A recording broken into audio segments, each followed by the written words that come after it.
This is the female jester float. This is sponsored by the Knights with Moments as well. Yes, a female jester is called a jestress. And here's the background on that, we're told. A jester plus a mistress equals a jestress.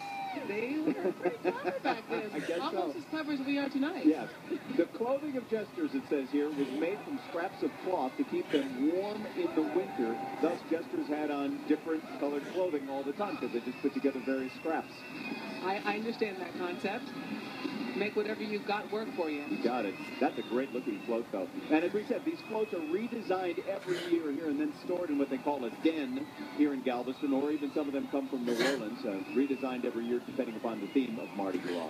And this is a big celebration, very important to the people of Galveston, to get so many tourists, guests to come out and celebrate Mardi Gras with them last weekend as well as this weekend. And this is the big parade that everyone looks forward to with the most marching bands, the biggest, most fabulous floats, not the least of which is this one, the female jester float. And you know, on a beautiful night like this, you're going to